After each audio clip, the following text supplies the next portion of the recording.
Bonjour.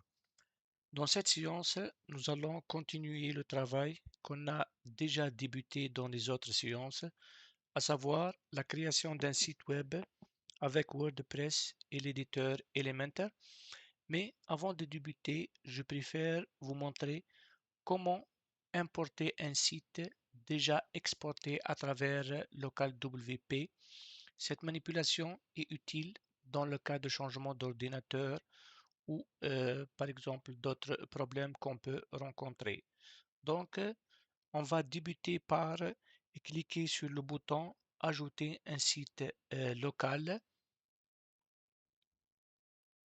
Cette fenêtre s'affiche pour choisir comment on doit procéder pour créer ce site.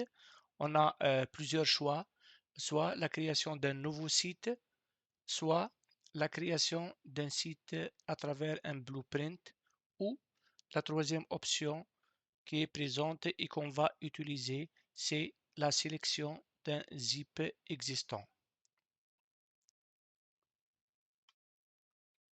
La fenêtre de choix du zip s'affiche, donc on va à l'emplacement où on a créé notre fichier, on sélectionne le fichier zip, puis on clique sur Ouvrir.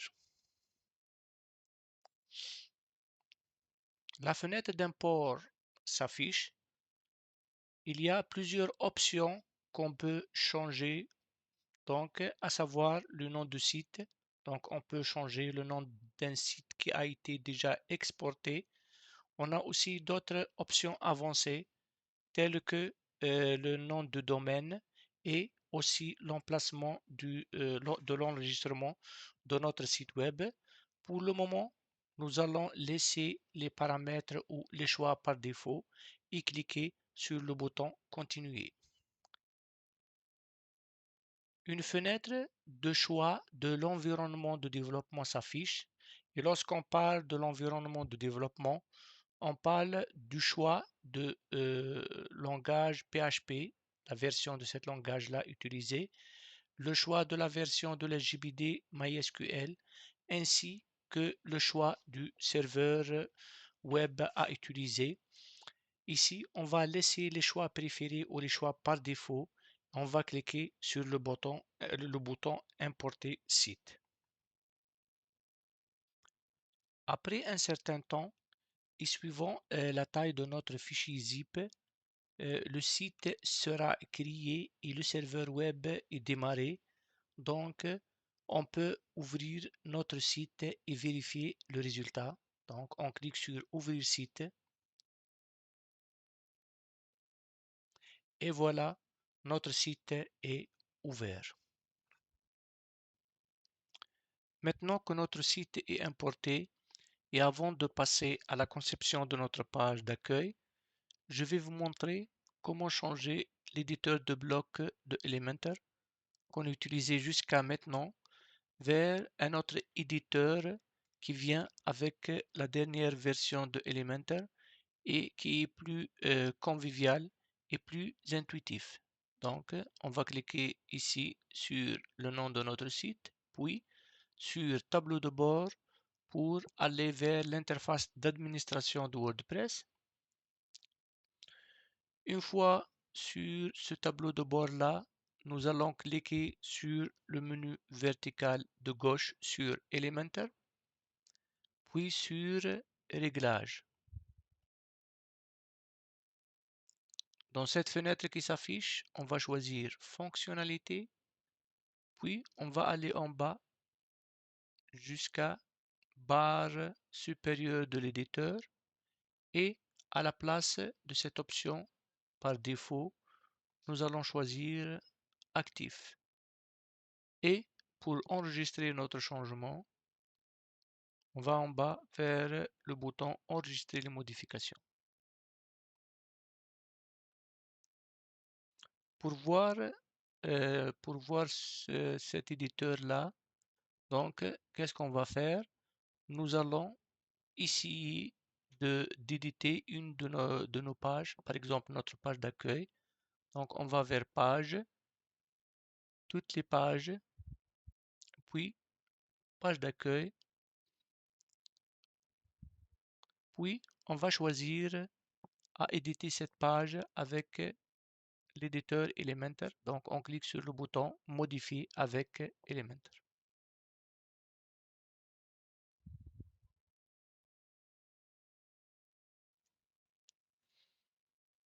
Et voilà, on a notre nouvel éditeur qui est plus convivial, comme j'ai dit, et plus intuitif.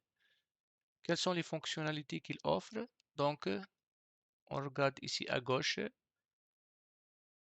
on clique ici. On a d'abord l'option historique.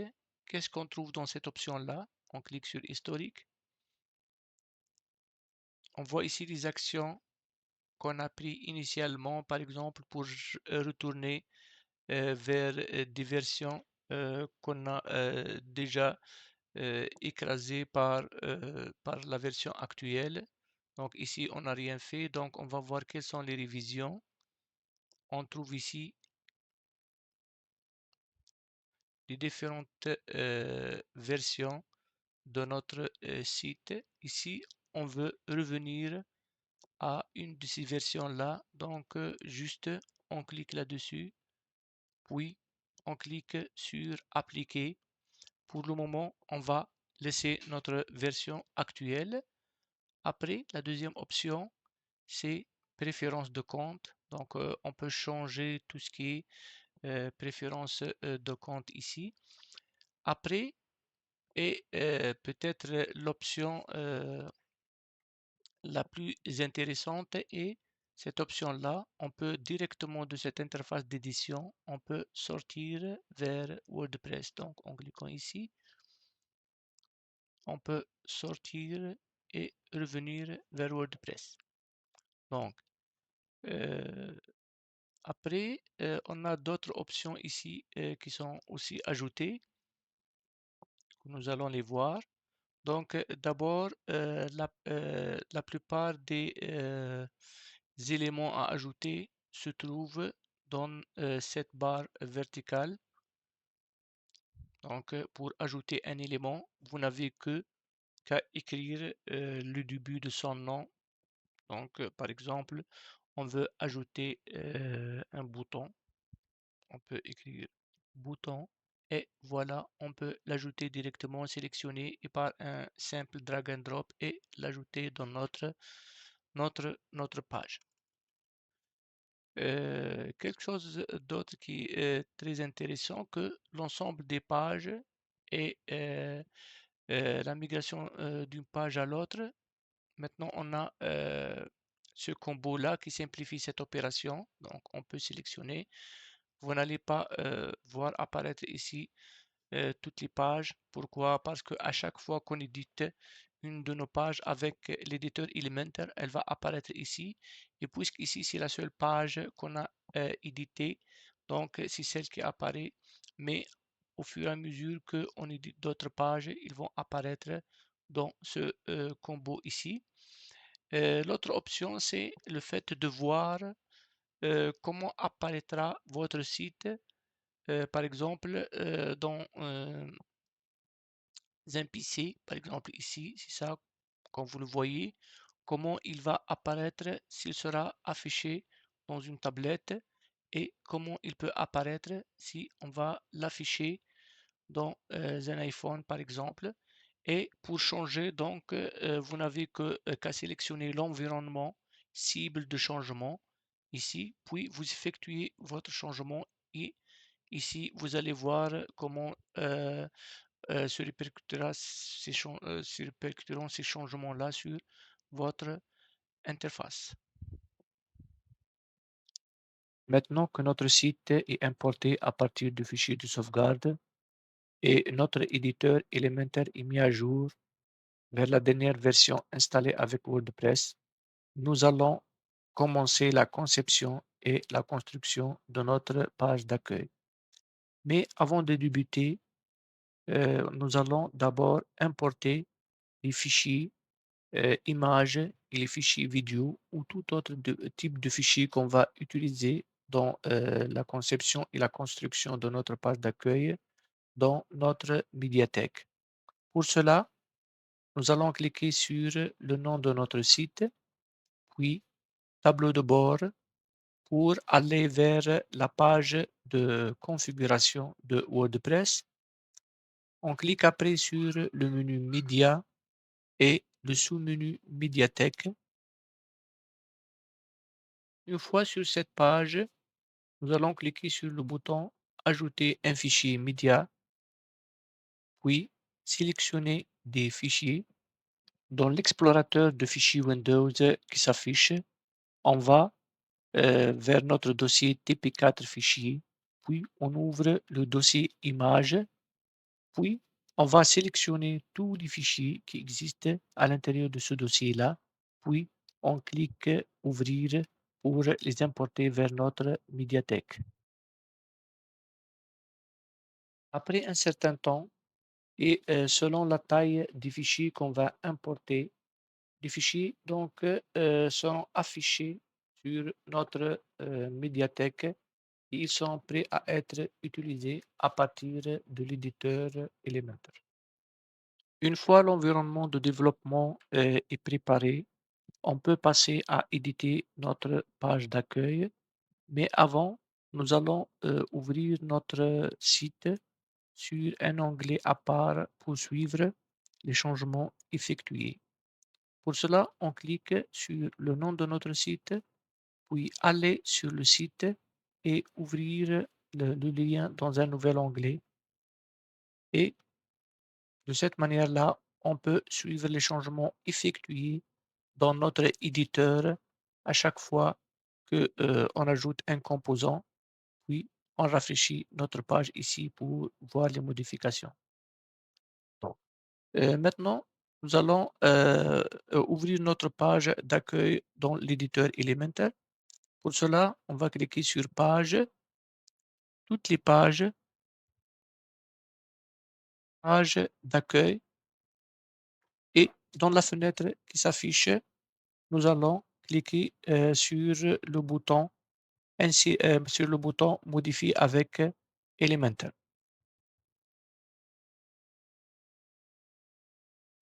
Notre page d'accueil s'affiche. Il s'agit d'une page jusqu'à maintenant vide. Il y a seulement ce titre-là qui vient par défaut lors de la création de notre page par WordPress.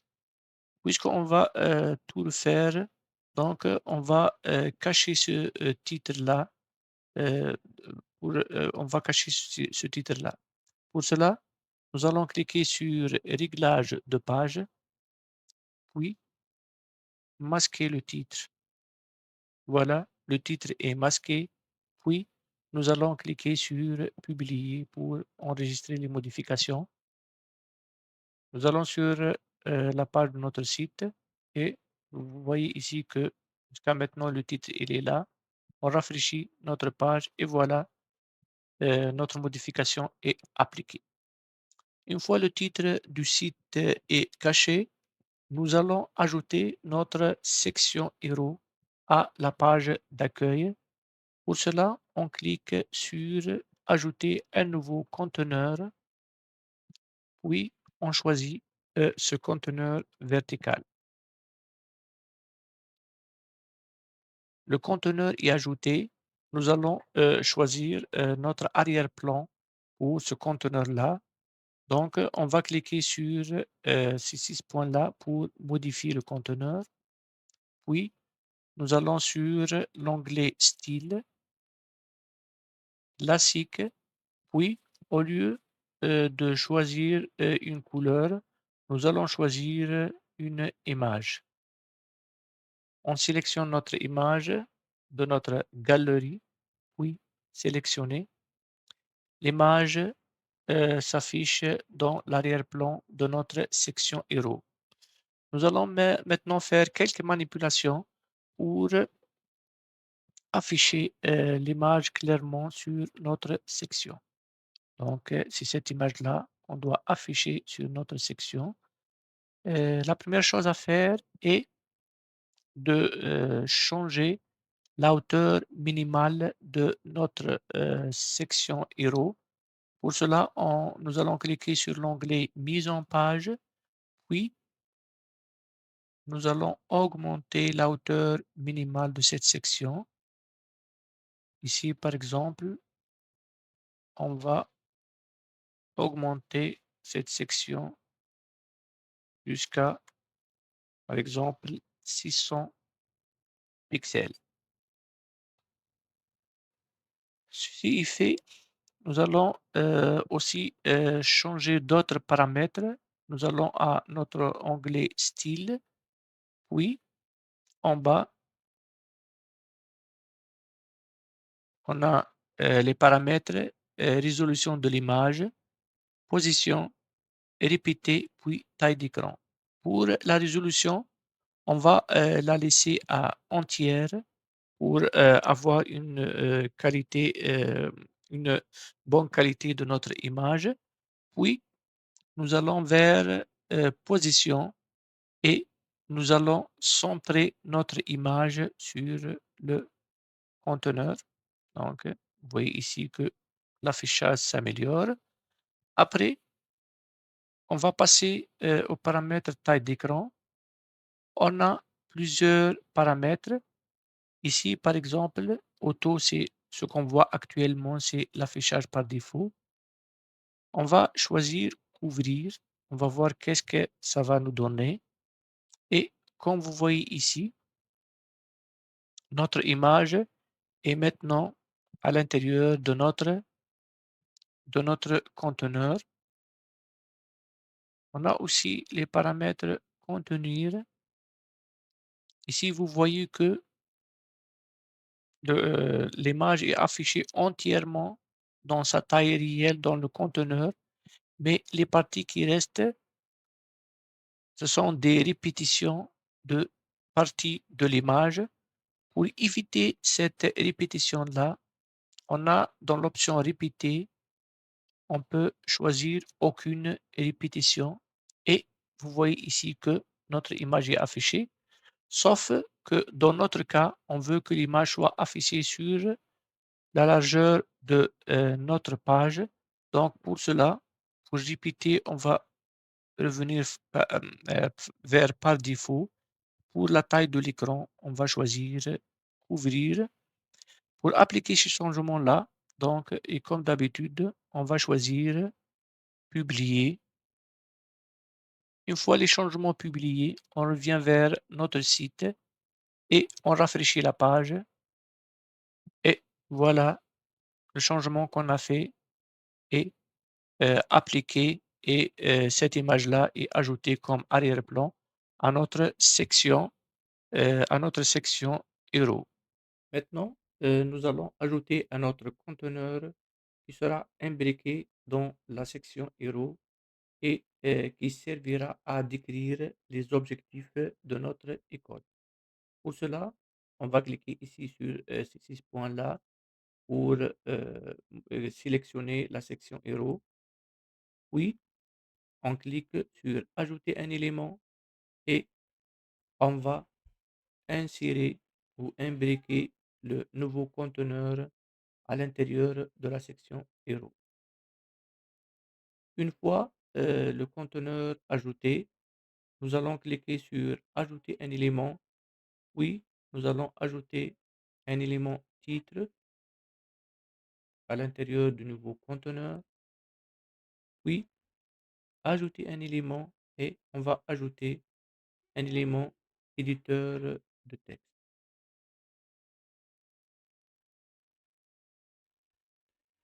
Nous remarquons ici d'abord que la couleur du texte n'est pas bien visible, surtout qu'on a cette image d'arrière-plan. Qu'est-ce qu'on va faire? On va changer la couleur du texte. Pour cela, on va sélectionner la zone titre, puis style, et nous allons choisir la couleur blanche.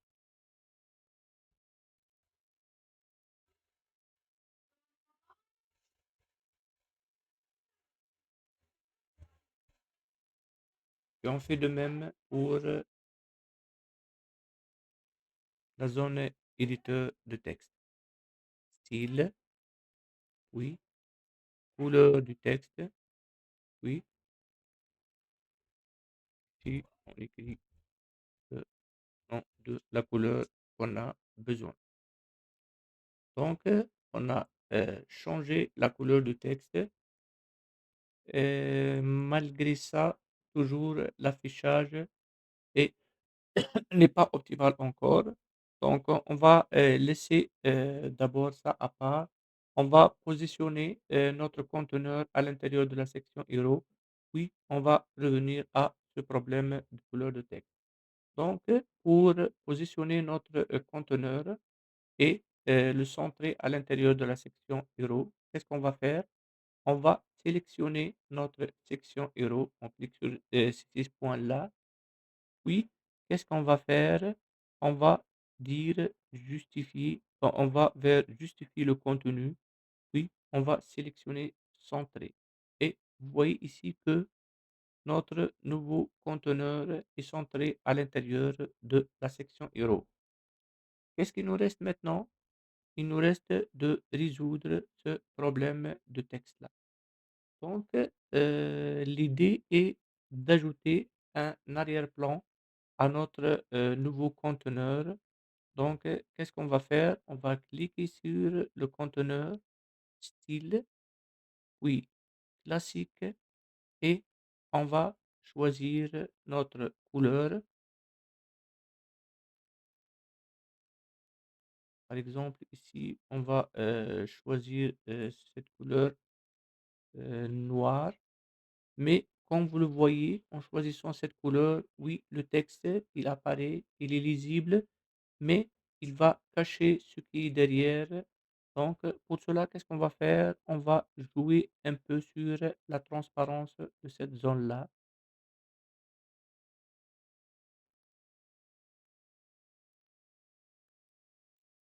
Et comme vous voyez ici, donc, notre texte, il est visible et aussi ce qui est derrière cette zone-là, c'est-à-dire l'image, elle est visible aussi. Maintenant, pour l'autre étape, on va essayer de jouer un peu sur la taille de ce conteneur-là. Pour cela, nous allons sélectionner notre conteneur, puis nous allons vers mise en page, puis on va essayer de changer la largeur. Si j'essaie de changer la largeur, comme vous voyez ici, la largeur de la zone texte ne change pas ou du conteneur ne change pas, mais plutôt la position du texte dans cette zone-là. Donc, pour cela, qu'est-ce qu'on va faire? Au lieu de choisir largeur de contenu à encadrer, on va le changer à pleine largeur. Vous remarquez ici que la largeur, elle change à 100%. Puis après, nous allons essayer de changer cette largeur-là. Donc, on va changer de pourcentage vers pixels et on va essayer de changer la largeur de notre zone texte. Et comme vous voyez ici, on peut maintenant changer on peut changer la largeur de notre zone de texte. Donc ici, on va la laisser peut-être à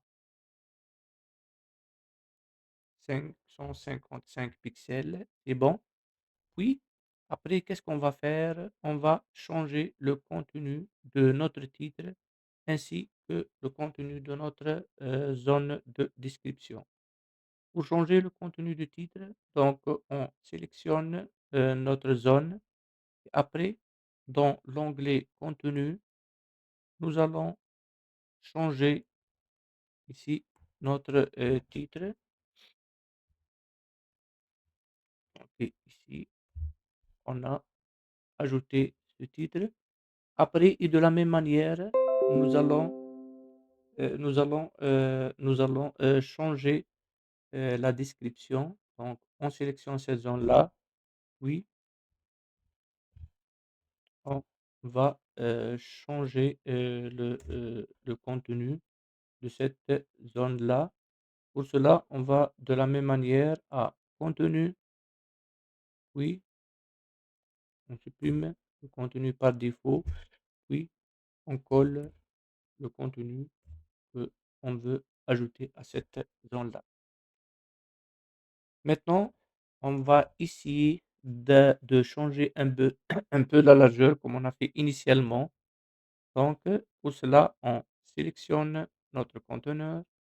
Oui, on va essayer d'augmenter un peu la largeur pour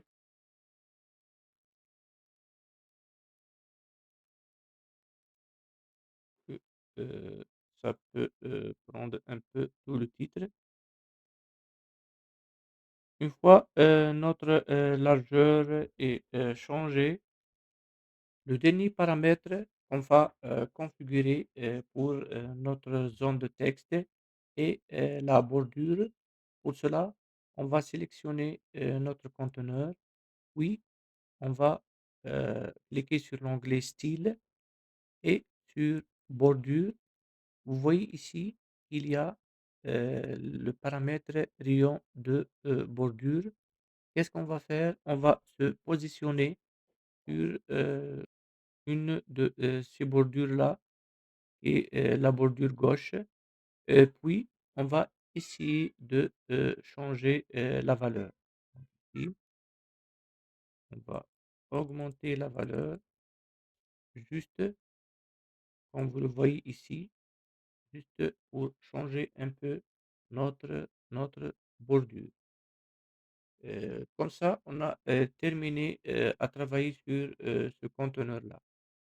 Jusqu'à maintenant, en travaillant sur la conception de notre page d'accueil, vous avez remarqué que à chaque fois on ajoute un nouvel élément, on essaye de changer ses propriétés telles que la couleur, la police de caractère.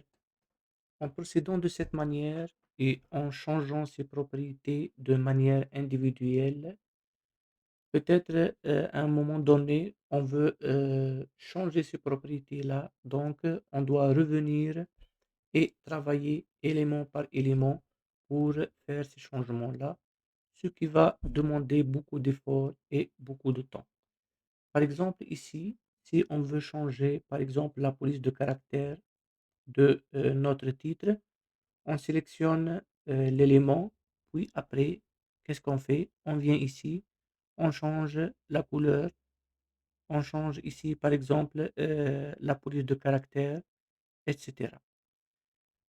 Pour remédier à ce problème, on peut effectuer ces changements-là d'une manière globale. Pour cela, on va utiliser ce qu'on appelle les couleurs globales et les polices globales du site. Et ces valeurs-là, ce sont des valeurs par défaut qui seront utilisées à chaque fois qu'on crée un nouveau élément. Nous allons voir d'abord les couleurs globales. Donc, on clique Réglage du site, puis couleur globale. Vous remarquez ici qu'il y a deux types. Il y a les couleurs système. Ce sont les couleurs qui viennent avec Elementor lors de l'installation. Ils viennent par défaut. Puis, il y a des couleurs personnalisées qu'on peut ajouter pour, pour les utiliser dans notre site. Aussi, on a les polices globales.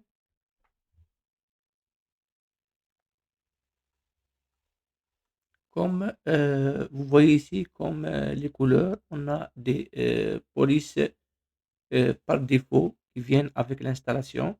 Ici, par exemple, le titre principal, si je clique là-dessus, nous donne toutes les propriétés. Donc, à chaque fois qu'on crée un titre, il va prendre ces propriétés-là. Ici, par exemple, la famille de la police de caractère, c'est EXO.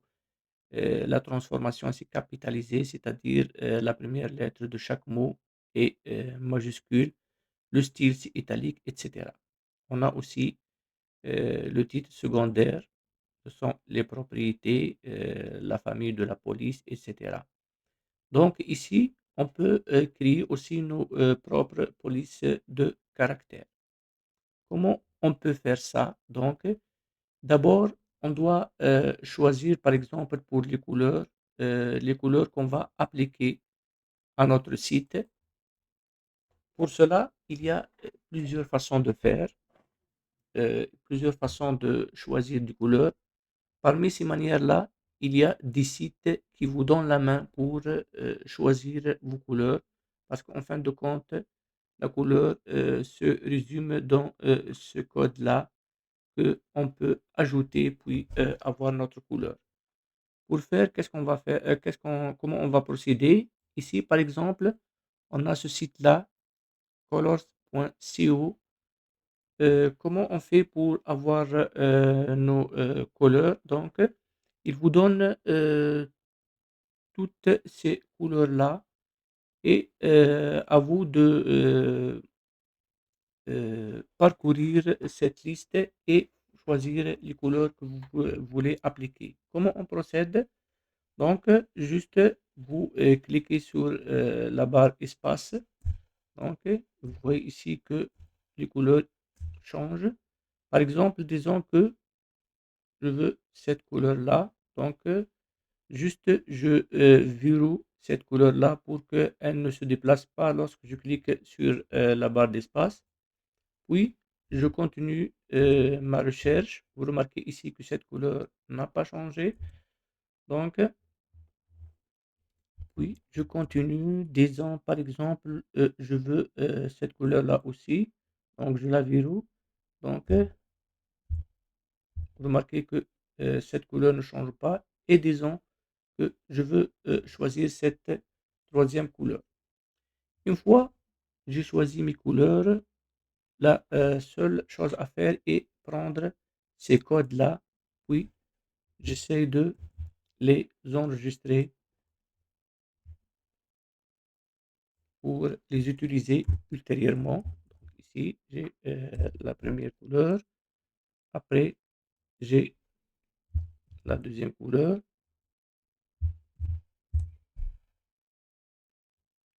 la troisième couleur. Donc, juste, je suis en train de copier les codes.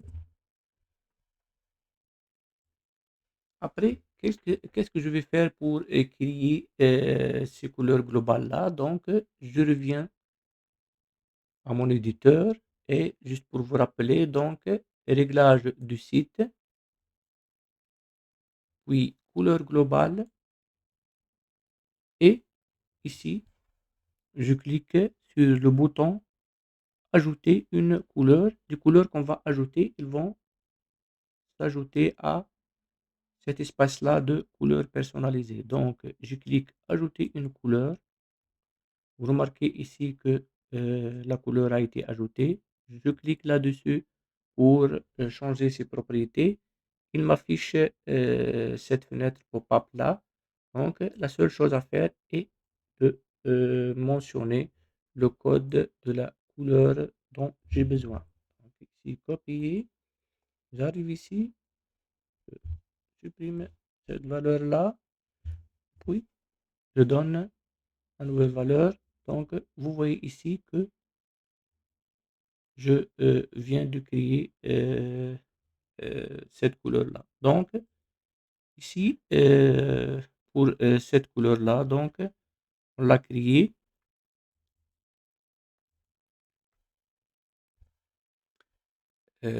Si, par exemple, je veux utiliser cette couleur, par exemple, dans l'entête, par exemple, je peux l'appeler en tête, en tête. Mais avant, juste ici, je vais l'appeler en tête 1. Je supprime euh, cette couleur ou je peux peut-être la renommer. Puis ici, par exemple, je vais l'appeler en tête et je valide. Donc ici, on a cette couleur-là. On va ajouter la deuxième couleur. Par exemple, ici, couleur 2. Puis, je reviens vers le code. couleur que j'ai pris, comme l'autre fois. Donc, je colle et voilà, la couleur a été ajoutée. Disons, par exemple, on veut utiliser ces couleurs-là dans les pieds de page. Donc, je vais l'appeler pied page. Et puis, notre troisième couleur, c'est celle-ci. Et je vais l'ajouter comme deux premiers. Ok, voilà. Et notre couleur, il est là.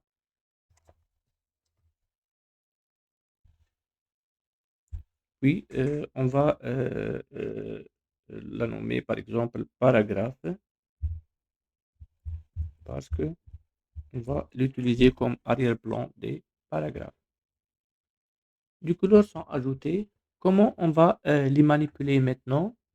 Donc, si on va enregistrer notre changement, si on revient à notre site, par exemple, ici, par exemple, dans notre conteneur, si on voit ses propriétés, style, oui, on voit pour la couleur, ici, on a fait de manière individuelle.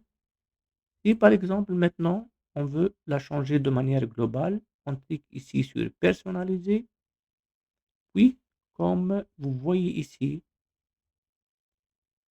apparaître les couleurs qu'on a déjà créées, puis de page, paragraphe et en tête. Ces couleurs-là, les autres sont des couleurs par défaut. Donc, si on veut changer cette couleur-là, on peut juste cliquer sur, par exemple, la couleur personnalisée qu'on a ajoutée. Sauf que ici, par exemple, pour paragraphe, on n'a pas fait la transparence de cette couleur-là. Donc, on va revenir ici, couleur globale, paragraphe, puis on peut changer la transparence de notre couleur ici. Donc, oui, on enregistre les modifications et on revient à notre site. Donc, comme j'ai dit, je vais sélectionner le conteneur. Oui, au lieu de faire des couleurs, par exemple, élément par élément, je vais cliquer ici sur personnaliser. Oui, je vais choisir ici, je m'excuse, je vais choisir ici, la couleur paragraphe. Et comme vous voyez ici, tout a changé dans notre conteneur. Ça pour les couleurs. Pour les polices de caractère, on va procéder de la même manière.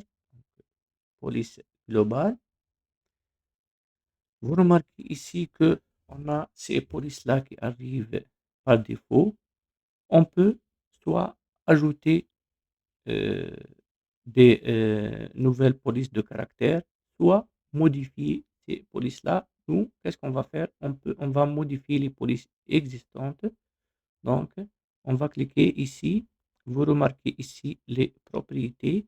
Donc, pour avoir des polices de caractère, on a comme les couleurs, on a des sites aussi qui nous donnent la main de choisir ces polices de caractère, une association entre titre principal, titre secondaire, etc. Ce site s'appelle fontjoy.com. Le fonctionnement est simple. Donc, vous avez ici, il vous propose des polices de caractère, titre principal, titre secondaire, puis le corps du paragraphe. Donc, on n'a qu'à cliquer sur Generate jusqu'à qu'on aura quelque chose qu'on on veut utiliser. Par exemple, ici, si je suis convaincu par le titre principal, mais les autres, je veux les changer. Donc, pour que lorsque je clique sur Generate, Il n'y aura pas de changement pour les trois polices de caractère. Juste, je verrouille cette partie-là. Oui, je continue. Generate. Vous remarquez que la première ne change pas alors que les deux autres changent. Generate. Donc, je suis par exemple convaincu par ici le titre secondaire. Je le verrouille aussi. Puis, je continue pour le corps du paragraphe. Disons que je suis convaincu par ce choix-là, donc je le verrouille. Ici, vous remarquez, c'est le nom de notre police de caractère. Donc, pour les ajouter à notre site, qu'est-ce qu'on va faire?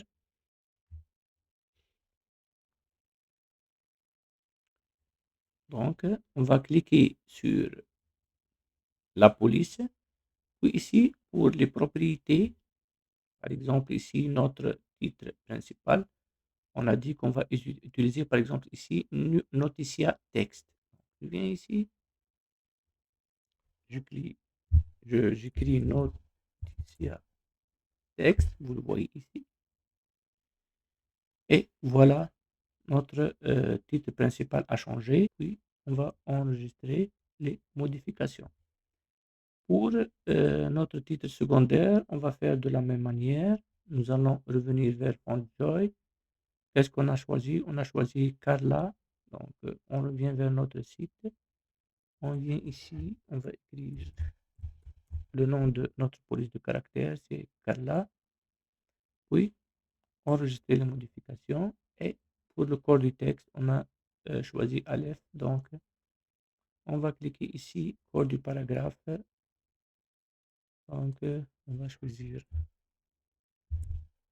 Aleph et voilà. Et on enregistre. Puis, on va revenir ici à notre site. Et comme on a fait avec la couleur, au lieu d'attribuer les valeurs de la police de caractère composant par composant, on va les attribuer de manière globale. Donc, je sélectionne ici le titre. Puis, au lieu de sélectionner ici, au lieu de sélectionner la typographie ici, on va sélectionner personnaliser. Oui, vous remarquez ici qu'on a les titres par défaut qu'on a ajoutés. Je vais cliquer sur titre principal et vous voyez que ça a changé. De même pour notre paragraphe, style, typographie, corps du paragraphe. Ici, donc, on va choisir corps du paragraphe et déjà, il a été utilisé directement par notre élément. Le dernier élément qu'on va ajouter à notre page d'accueil est une galerie d'images des événements scolaires. Donc, pour cela, on va ajouter un nouveau conteneur en cliquant sur Ajouter un nouveau conteneur, puis on choisit un conteneur de type colonne. Une fois notre conteneur ajouté, on va le sélectionner en cliquant sur ces 6 points-là, puis on va cliquer sur Ajouter un élément et on cherche carrousel d'image. Voilà, on a notre élément et par un simple glisser-déposer, on va l'ajouter à notre conteneur. Qu'est-ce qui nous reste maintenant? C'est d'ajouter les images à notre galerie. Donc, on sélectionne l'élément galerie. Puis ici, on clique sur Ajouter des images. Et à partir de notre médiathèque, on va sélectionner les images à ajouter.